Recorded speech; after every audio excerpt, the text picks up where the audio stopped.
It's 2022 and I'm watching Fooly Cooly again. I lay back on my bed and all these things spill out of my head. It's a mess.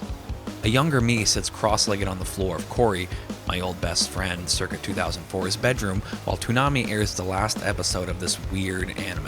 Haruko hypnotizes me when she kisses Naota. They drive off into the country and disappear from the world for a while. I want that, the younger me thinks to themselves.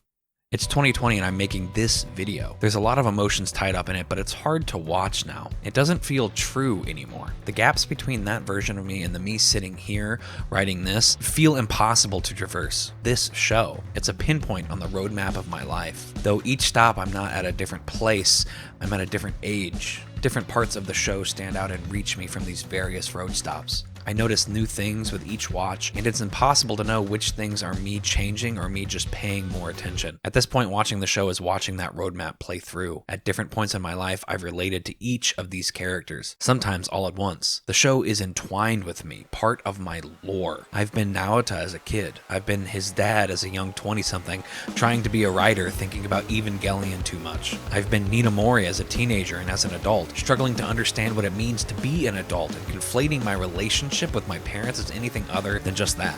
I've been Mamimi, Amuro, Haruko. It's impossible to separate myself and the places I've been from this show. That's maybe my entire outlook on media, and it's what makes this show so perfect for me to talk about. Again, it's been with me consistently for so long, but this is the first time I'm going to stop and say something definitive about it, because maybe for the first time in my life, I feel like I truly get Fooly Cooly. Are you ready?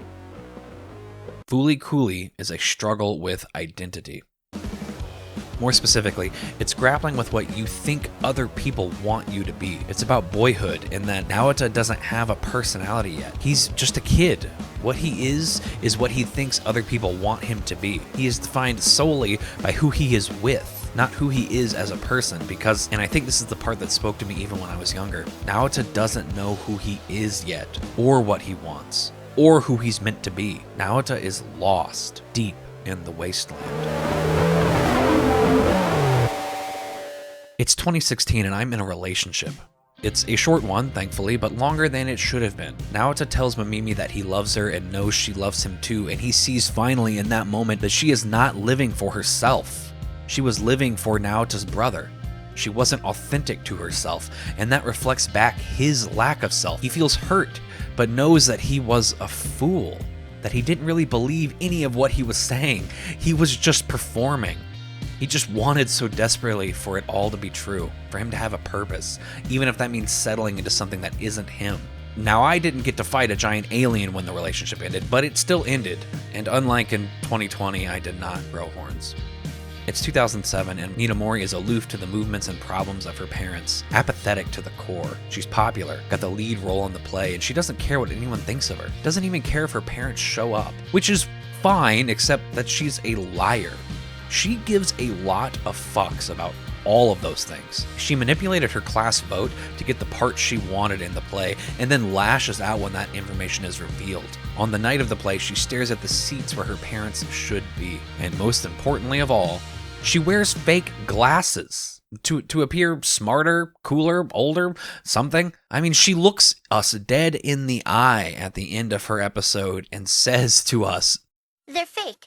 Everyone in Fooly Cooly struggles with this, and it took me turning 30 to realize it. It's not a show about loss of innocence, it's a show about people putting their lives on hold for something else. Amuro thinks he's a man, a grown-up with responsibilities and the respect that comes with it. His face is defined, his job is important, but he did it all for Haruko. When faced with her and her feelings, he crumbles. He's unable to perform as this macho exterior and is reduced to being a tool for Haruko to use. I wouldn't quite call this an unrequited love because I don't believe that this is love in any form. Maybe infatuation, but Amuro is the definition of a 20 to 30 something who thinks they have it all figured out already. But in reality, he's no different than a 14-year-old. He gazes up at Haruko as she gazes up at Atomisk. I feel like for almost everyone here in America, you're faced with choosing between what's best for you and what other people think is best for you. My entire generation was told to go to college as a way to get a job and make a life. But in reality, we were told that to make a few people really rich so that we could just be trapped with debt. Older millennials were told to buy houses because they were cheap and that they definitely would not regret it, live the American dream. But in reality, they were told that so that banks could make a ton of money, only for the home buyers to be trapped with that debt. Lots of debt going on here. It's 2022, and these are the things I think about when I watch Fooly Cooley now. I think about debt. That proves how old I am.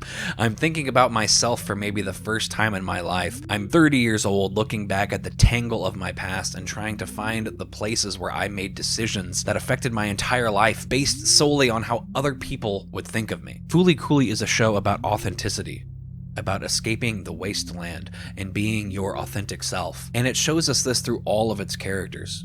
The show even starts us in a world where the characters are struggling with someone who chose to live their authentic life. Naota's brother, a character we never see. He left Japan to play baseball in America. He followed his heart and left his family and his partner behind. And you can feel the weight of that in the first episode of Fooly Cooley. Fooly Cooley is about that. It's about the struggle of being true to yourself. Naota has a different relationship with himself in every episode, and he watches other people who say they have it all figured out, but really they are just unraveling at the seams. He befriends Ninamori. He allows Mamimi to use him as a surrogate for his brother. He practically begs Haruko to use him because fighting aliens gives him a purpose and makes him feel needed. But Fooly Cooley asks you to look beyond that feeling, to look beyond feeling needed, to see what's really there. It asks you if feeling needed is really all that important anyway, if that really is a personality. Naota learns that Haruko is using him because she wants to free her big space pirate boyfriend Atomisk, and that the space pirate is also probably using Haruko to his own ends, and that Naota is just the latest in a long line of men Haruko has done this to.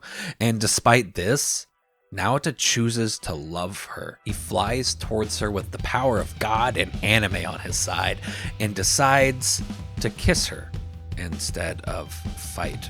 It doesn't stop her from leaving. It doesn't change how she feels about him, but it frees Naota of that burden, the burden of performing, of pretending. And in that, he breaks the cycle all of the adults and other kids around him are stuck in.